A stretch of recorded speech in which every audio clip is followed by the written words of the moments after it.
those who are unmarried, for those who are about to be married, and for those who say they don't want to be married. Amen. You still are in a relationship.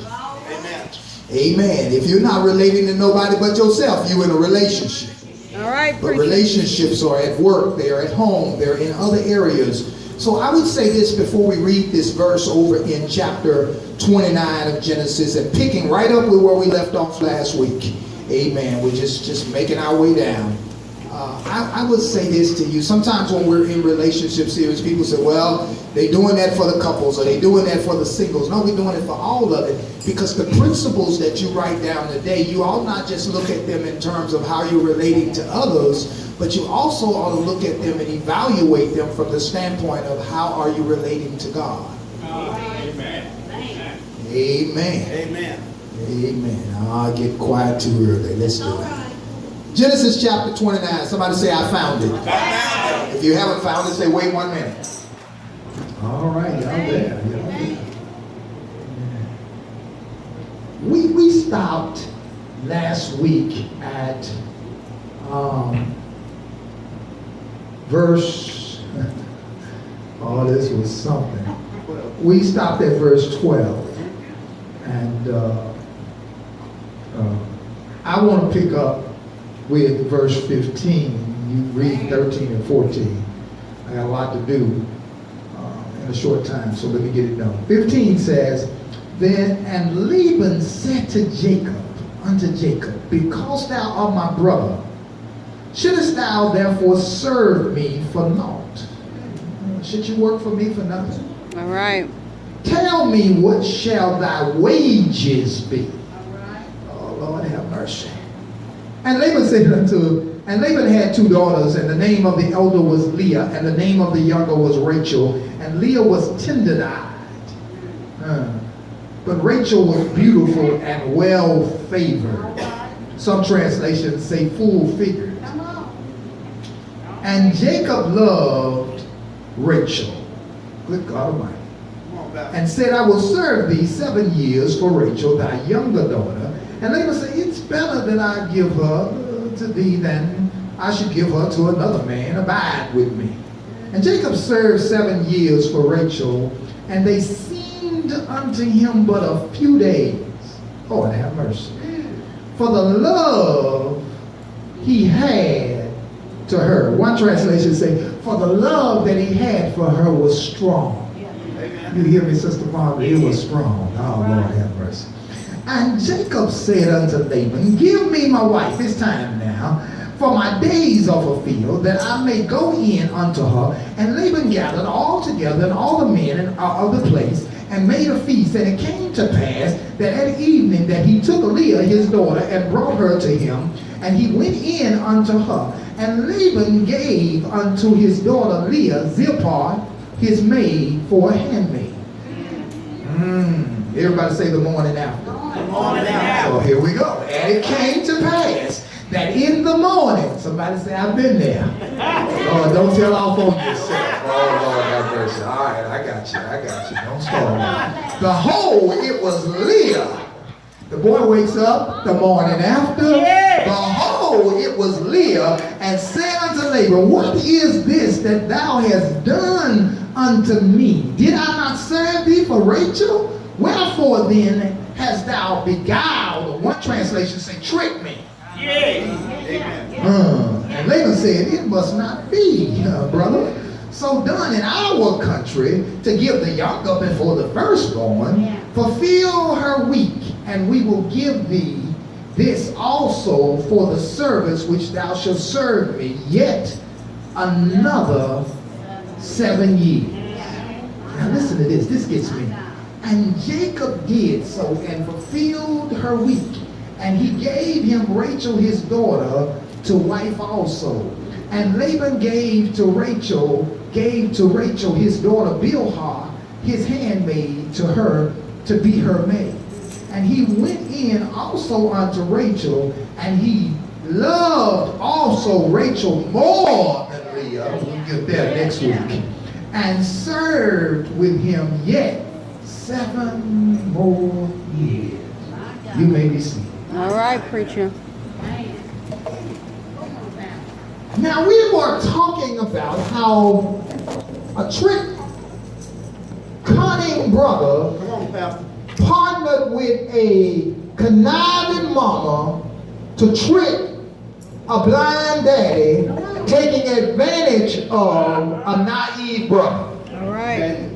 And we discovered that there's a lot going on in the text. But I believe that buried within this passage are some principles that can help us today. So I want to tag this with the title, When a Man Loves a Woman. All right, preacher. Now this is interesting because in many of the sessions that I have with you all when we're teaching in various things, I'm always talking a lot about love, but I want to use this by way of the introduction. About 22 years ago, I was teaching a men's ministry class, and a young man in the class said to me, Pastor Dyson, I don't use the word love often. I said, what do you mean? He said, I just don't use it that often. It's a special word to me, and I only use it when I mean it. All right. Imagine that. It got me to thinking, Shannon, that love is sort of a password for open sesame. All right. Y'all remember that when we were kids? Alibaba and the 40. You remember when they come up to the cave and they wanted access to get into the cave? They would say the secret word, open sesame. And I believe that a lot of people use love that way. When they want something from you. Good God, y'all act like y'all can't see it. When they want you to open up and let them in, oh Lord have mercy, don't go there. They say love. All right. And so everybody that says love don't mean love. So this morning I want to walk with you and let's do an inventory check of what real love really is. All right. Come on. All right. Because it seems to me that people say love when they want something from somebody. That's right. Lord have mercy. They say love when they really mean lust. Good God Almighty. They say love as a way of manipulation and control, but they don't really mean what they say. Yes, sir. Yes, sir. That's right. Now, could that be with you and me and God? That we say, I love you, Lord. But as long as he's doing what we want him to do, as long as he's raining down blessing, but when he's correcting us, when he's checking us, then we don't holler out love that often. So I want to talk about when a man loves a woman.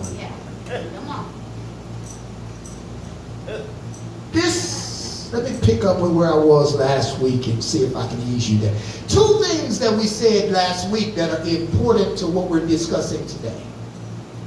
Number one, when Jacob got to the well and the stone was in the well in verse 7 or so, and Rachel was on her way with her beautiful self. Come on, Pastor. Yeah. Jacob lifts the stone. Yeah. We stopped there last week. Talking about strength you didn't know you had. But can I suggest that when a man loves a woman, he's willing to lift some stuff All right. that's in her way. Yeah. He gets involved in her life and he finds an area of need. Now hold on. Let me check my sisters for a moment. Don't go nowhere. Because with your strong self-sufficient self, you do know that you gotta leave something for a brother to live. You got it all on lockdown. Yeah, you told him on day one, I got my own money. I got my own transportation. I got my own house. And that's wonderful. I'm proud of you. I want you to be in a position of power and strength. But you need to let him see something that you're in need of and then wait to see how he responds. Come on, Pastor. Come on, Pastor. me, young man? Because when somebody can watch you have a stone in your life and won't get busy getting up under the load with you, touch your neighbor and say, we got a problem. We got a NASA. There is a problem on board the spaceship. We got a problem, Houston. I love the fact, Sister Joy, Come on. he was a lifter. Now they're going to fall in two categories, ladies, brothers. Come on. They're either lifters or they are loaders. My Lord. My Lord. He is going to show up and help lift something, or eventually Come on, Pastor. you will see he has loaded you down. All right, all right.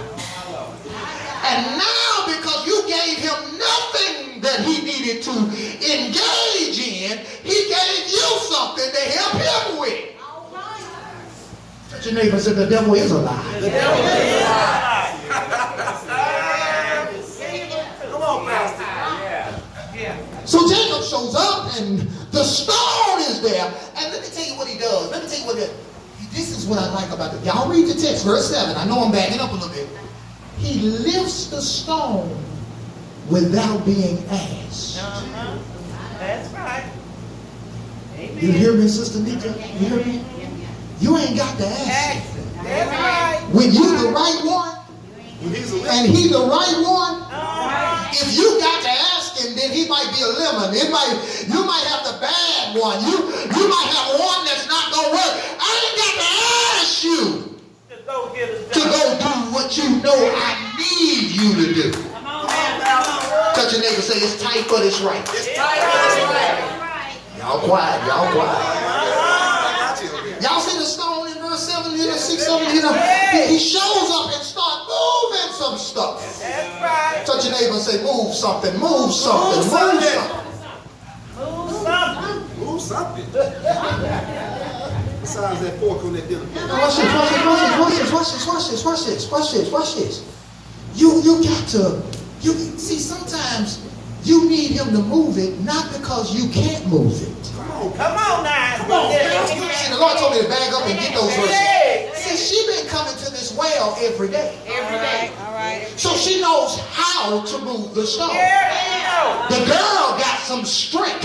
Touch your neighbor and say, I'm stronger than I look like. Don't get it twisted. It's more to me than meets the eye. But since you want to be with me,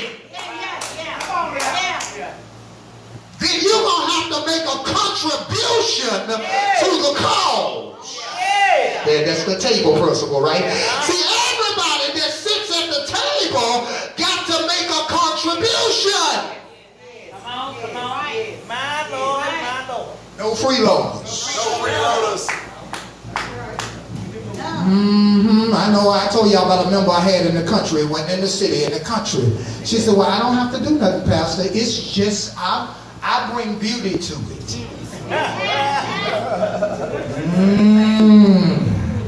I need something more tangible than that. We can start with that. But if you want to be with me, you're going to have to put something on the table. You're going to have to lift something. You're going to have to help with something. That's why I'm getting in trouble now. I give everybody that's in the house with me something to do. See, I'm going to do the head, brothers. I'm going there with you. I'm going to do the heavy lifting. But now I got a problem when you're watching me do the heavy lifting. If I'm doing the heavy lifting, why don't you look like you're doing something if you ain't doing nothing?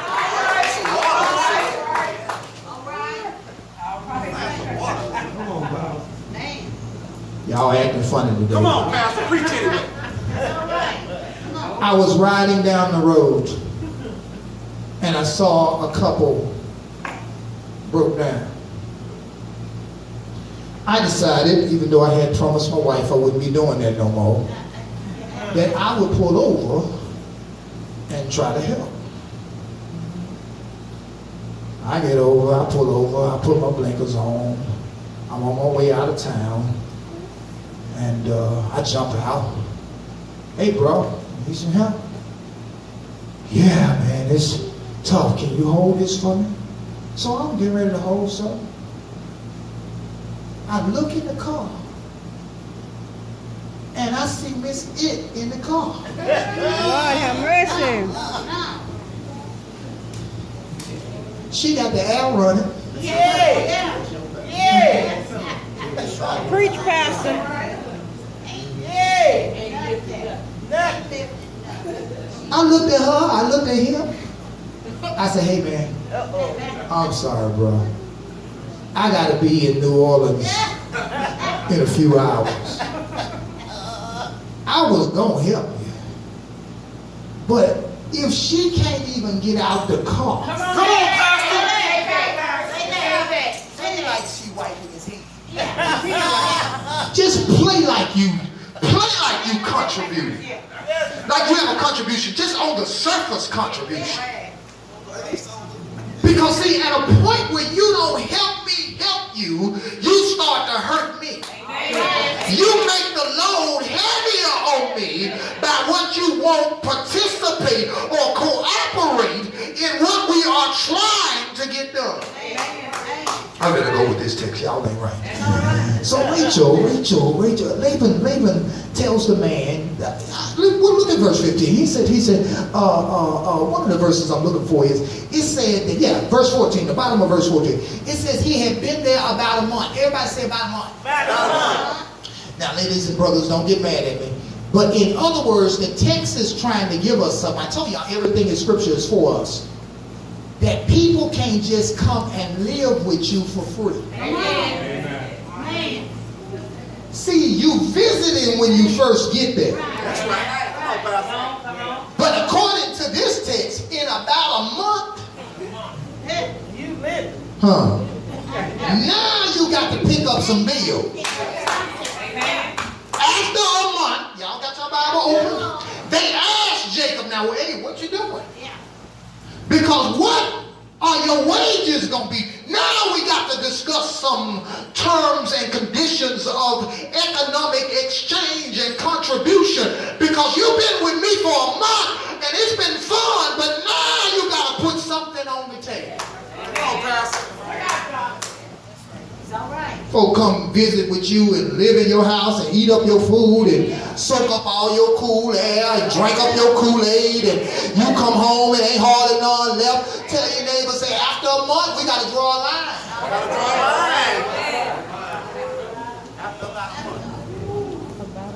line. Now, that's y'all house. At my house, we quicker than a month, Sister Naja. I can't wait a month. We have 2 weeks at the Dyson house. 30 days is a long time. You done got too many free meals out of me in 30 days. 2 weeks. But you and yours discuss what's right for your house. Because folks will say they visiting and seem like they never go home. After a while, their mail start arriving. And in the state of Texas, when your mail start arriving, that's your residence. In fact, you got to go evict them downtown. You can't just ask them to leave after their mail started. Y'all sisters didn't know that, did you? Now, my name on this lease. Your name might be on the lease or the deed or whatever, but if he got his name on the mail, everybody say, okay. Check it out. I'm giving you some legal counsel, just general stuff. So the text says that after about a month, he said, what you gonna bring to the table? He said, look, I want Rachel. Get the next thing I want to say about when a man loves a woman. Here I go. Not only will he lift the stones in your life without being asked, but he will go through the process of the right way of having you. See, there's nothing hanky-panky about this text. See, you can have what you want from God, but there's a right way That's right. to get it.